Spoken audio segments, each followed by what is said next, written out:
श्री रामचरितमानस महापुराण की जय। इस प्रकार श्री रामचरित मानस पावन कहते ग्रंथ का नाम रखा है। रामचरित मानस का भाव अर्थ हम लोग श्रवण कर रहे थे, और भी अनेक प्रकार के भाव। तो एक तो यह भाव है कि मानस माने सरोवर, मानस माने विचार, मानस माने मनुष्य। गोस्वामी तुलसीदास जी संसार के प्राणियों को रामचरित मानस लिखकर ये शिक्षा दी है कि श्री राम के चरित्र हैं, जीवन में उतारो। राम जी कैसे है कि राम जी के जैसा बेटा नहीं, राम जी के जैसा भाई नहीं। आपने देखा भरत राम का चरित्र सुनोगे, कितना प्रेम है भाई भाई। राम जी के जैसा कोई शिष्य भी नहीं है कि राम जी ने जीवन में जो सुना, शाम को उपदेश दिया तो सुबह मानना प्रारंभ कर दिया। गुरु जी ने शाम को पढ़ाया, माता पिता गुरुजनों को प्रणाम किया करो। तो राम जी कहते प्रातः काल उठे, जीवन में अनुसरण करते हैं कि प्रातः काल उठ के रघुनाथ, प्रातः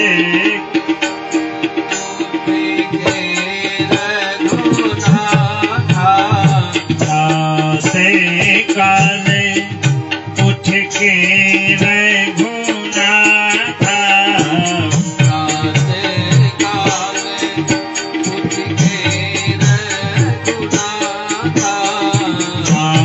माते पिता गुरु नावहि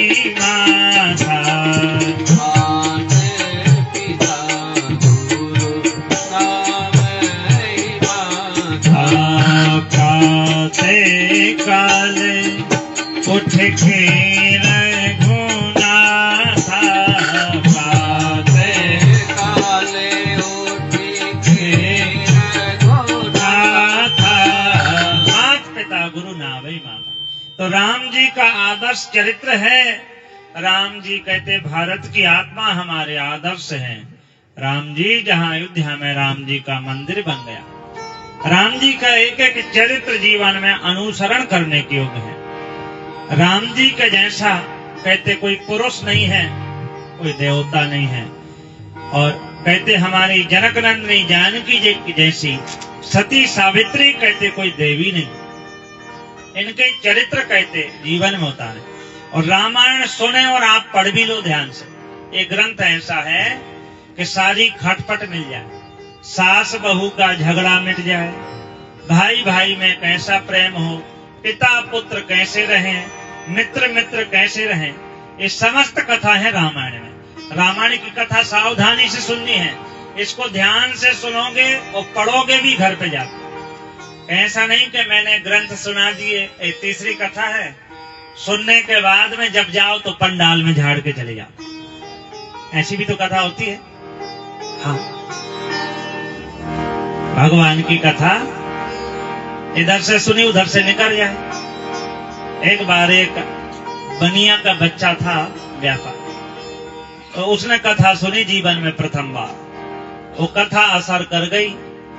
कथा में लिखा था गाय आदि इत्यादि सेवा करे आ जाए तो डंडे से मारे ना। परचूने की दुकान थी, गाय निकली तो सब सामान खाने को रख दिया गाय के लिए। अब बनिया ने देखा अच्छी इसने कथा सुनी है तो बर्बाद हो जाएगा।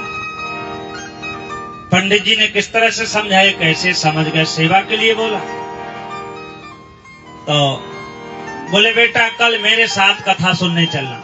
ठीक है, आगे आगे बैठे बाप बेटे। स्वापी, पिताजी ने स्वापी बिछा दी, बेटा इस स्वापी पे बैठ जा, ऐसे आसन होता। बेटा स्वापी पे बैठ गया और जैसी कथा पूरी हो गई तो पिताजी ने स्वापी ली और झाड़ने लगे। पिताजी क्या कर रहे, बोले कथा को झाड़ रहे, यहीं झाड़ दिया कर, कथा को घर में नहीं ले जा।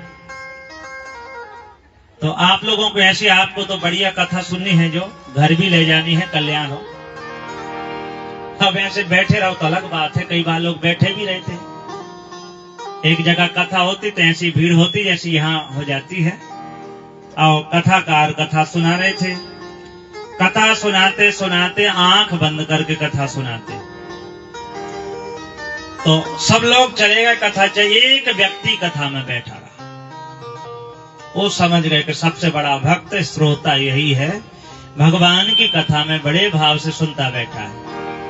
तो बोले बेटा तुम बैठे, लगता तुम ही सबसे बड़े भक्त हो। बोले मेरी मजबूरी है। पंडित जी ने कहा आपकी कौन सी मजबूरी है? बोले महाराज जिस दरी पे बैठ के कथा सुना रहे वो चद्दर तो मेरा ही है, जब आप उठोगे तो मैं लेके चला जाऊंगा, मैं तो मजबूरी में बैठा। हाँ, तो ऐसे भी बैठे रहते हैं। तो शरीर से और मन से भी कथा में बैठे, शरीर से बैठे रहे और मन से भी कथा में बैठे और एकाग्रता से भगवान की कथा सुने तो कल्याणकारी है।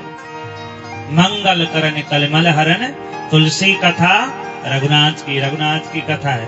तो रघुनाथ जी के चरित्र हमें जीवन में उतारना है। रामचरितमानस का यही अर्थ है। सुनने से विश्राम मिलता है, इसका नाम रखा है। तो कैसे रहे हमने बता दी, हर प्रश्न की समस्या का समाधान है। श्री रामचरितमानस ये 9 अक्षर का नाम है। एक ऐसा विभाग गोस्वामी तुलसीदास जी महाराज से पूछा, महाराज आपको और कोई नाम नहीं मिला? 9 अक्षर का ग्रंथ है, 9 की तिथि तो वैसी रिक्ता मांगते। नमी को यात्रा करें 9वें दिन तो लोग कहते महाराज मत जाओ, शुभ नहीं होता। 9वां दिन पड़े तो लोग यात्रा नहीं करते। तो गोस्वामी तुलसीदास जी से कहते फिर आपने 9 अक्षर का ग्रंथ का नाम क्यों रखा? तो जवाब देते गोस्वामी जी कि 9वीं तिथि 9वां दिन, 9 का अंक बोले पूर्णांक है। कैसे? बोले जिस तिथि में भगवान श्री राम का जन्म हो गया, रिक्ता कैसे हो गई? वो तो भर गई। कहते महाराज 9 का अंक पूर्णांक है। बोले कैसे महाराज? तो गोस्वामी जी कहते पहाड़ा पढ़ो 9 का, 9 एकम 9, 9 दूनी 18, 1 और 8 9, 9 3 27, 2 7 9। ये ना घटता है ना बढ़ता। पहाड़ा पढ़ो आप 9 का, पढ़ते जाएं, इनको जोड़ो, ना घटता ना बढ़ता, और अंक घटते बढ़ते 9 का अंक पूर्णांक माना। इसलिए मैंने इस ग्रंथ का नाम रामचरितमानस रखा। क्यों? बोले राम जी का जन्म 9वीं को हुआ। सुनोगे कथा, जब जिनका जन्म 9वीं को हुआ है उनका ग्रंथ भी कहते 9 अक्षर का ही होना चाहिए। इसलिए कहते गोस्वामी 9वीं को प्रकाशित भी हुआ। 9वीं भौमे बारे मधुमासा,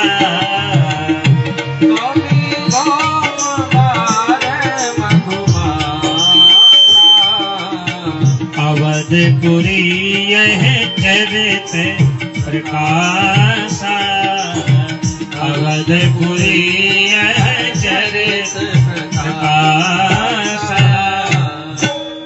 9वीं को राम जी का जन्म हुआ, 9वीं को प्रकाशित हुआ। 9 अक्षर का ग्रंथ है श्री रामचरितमानस। आपको कथा कहते समझ में आ गई होगी। ऐसा पावन ग्रंथ है रामचरितमानस। इसको पाने से विश्राम मिलता है। एक कल्प वृक्ष है, ऐसे समझ लो। आप कल्प वृक्ष के नीचे जाओ तो क्या करेगा? कहते समस्त कामनाएं कहते आपको पूरी करेगा। भले कल्प वृक्ष में फल नहीं होता है, लेकिन आपको जरूर फल देगा। उसके नीचे जैसी भी कामना करोगे तुरंत कहते आपको फल देगा। तो गोस्वामी तुलसीदास जी ने कहा कि रामायण है कल्प वृक्ष। आप कहो कैसे? लिखा है इसमें। आपके मन में कोई कामना हो या पितरों का भी दोष हो, नियम बना लो कि थोड़ी सी रामायण रोज पढ़नी और समझनी है। नियम बना लो, फिर जब अगली बार मिले तो आप कहना महाराज बहुत फायदा हो गया, घर का झंझट झगड़े सब खत्म हो जाए, रामायण पढ़ने लगो। ये तो कल्प वृक्ष है कि रामायण सुर तरु की छाया,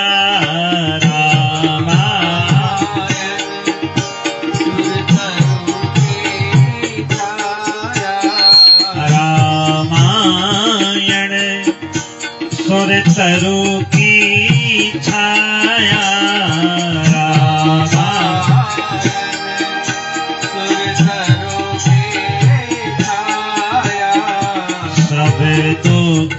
दूर निकट जो जाया, सब दुख दूर निकट जो जाया।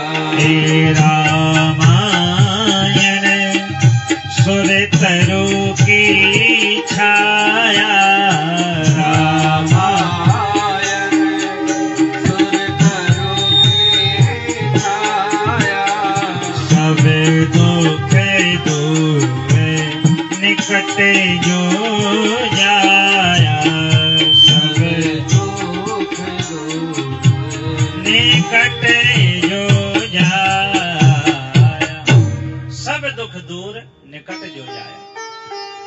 एक प्रकार का दुख नहीं बताते, गोस्वामी जी कहते सब दुख है, सब प्रकार के दोष हैं, चाहे पितृ दोष हो, चाहे काल सर्पयोग का दोष हो, जितने भी दोष हैं, घर के दारिद्र्य हैं आपके, सब प्रकार के दोष नष्ट हो जाएंगे रामायण को पढ़ने से। ये आपको मैं प्रमाण दिया हूं, आप करके देख लेना। रामायण पाठ करें, रामायण सुने, आपके दोष ना चले जाएं तो फिर कहना महाराज सारे जितने भी दोष हैं सब दोष नष्ट हो जाएंगे। आपकी कामना को कहते पूरी करती है कल्प वृक्ष। जीवन की कैसी समस्या हो, सब समस्या का समाधान, कोई भी समस्या क्यों ना हो। एक पुराने जमाने की बात याद आ गई। कोई बुजुर्ग व्यक्ति थे, बूढ़े व्यक्ति, उनका नियम था वो ऐसी एक रामायण रखते, छोटी सी, छोटे साइज की आती रामायण का गुटका, जो कहीं रख लेते कपड़े में बांध के, और जब भी उन्हें समय मिले तो बैठ कर पाठ करते। उन्हें बड़ा आनंद आता रामायण के पाठ में। कहीं यात्रा कर रहे थे जीवन की, तो जैसा जगतपुरा में प्लेटफार्म है, वहां भी कहते हैं सब प्लेटफार्म होगा, गाड़ी आने में विलंब था। बोले समय का सदुपयोग करें और बात सही बैठ जाएं तो भजन करें। कुछ भी लोग गपशप लगाते हुए अपना रामायण का पुस्तक निकाली और हाथ में आसन लगा के पाठ करते बड़े मस्ती से। एक पढ़े लिखे अच्छे होशियार व्यक्ति, गवर्नमेंट सर्वेंट जिनकी नौकरी थी, वो आके बाबा के बगल में बैठ गए और बाबा से कहते, बाबा हमने देखा पहले पाठ कर रहे, अब भी पाठ ही करते रहते हो। इस रामायण में ऐसा क्या है कि जो आप पाठ करने में लगे रहते हैं? बाबा ने पाठ पूरा किया, फिर तिरछी नजर से देखा, बोले मेरा तो जीवन बीत गया पाठ करते करते, इसमें क्या है क्या नहीं मुझे विदित नहीं है, ज्ञान नहीं है, लेकिन तू बता कि इसमें क्या नहीं है। अब उसका जवाब वो ना दे पाए कि इसमें क्या नहीं है। और बाबा ने थोड़ा रुक के कहा कि बेटा समय आने पर मैं तुझे बता दूंगा इसमें क्या है क्या नहीं। बाबा फिर मौन हो गए पाठ करने। संयोग से गाड़ी आ गई, बूढ़े बाबा ट्रेन में बैठे, एक सीट मिल गई, बैठ के रामायण का पाठ करने लगे। अब थोड़ी सी गाड़ी आ गई, बड़ी, बिना प्लेटफार्म के आ गए। अचानक किसी ने जंजीर खींच दी, गाड़ी रुक गई। बाबा ने पूछा गाड़ी क्यों रुक गई? तो वो जो नौजवान पढ़े लिखे थे, नौकरी करने वाले व्यक्ति, उन्होंने जंजीर खींची। बाबा ने कहा क्यों तुमने जंजीर क्यों खींची? क्या करें? बोले मेरी पत्नी प्लेटफार्म पर रह गई है। तो बूढ़े बाबा कहते बेटा तुमने जीवन में एक बार रामायण पढ़ी होती तो तुम्हारी पत्नी प्लेटफार्म पे नहीं रह जाती। तो बोले बाबा रामायण से पत्नी का क्या लेना देना? तो बाबा बोले है। क्यों? बोले यात्रा करें तो कैसे करें? हमारे राम जी ने भी यात्रा करी, सुनो। तो ट्रेन बस आदि में तो नहीं गए, केवट की नौका में बैठे।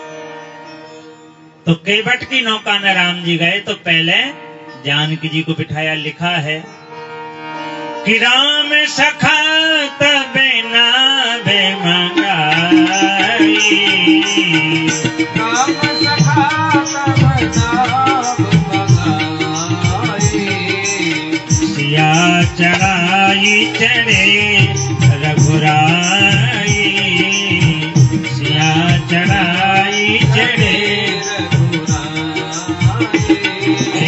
उतर ठाणे भरे सुर सरी रेता, सिय राम गुहे लखन समेता उधर ठाड़ भय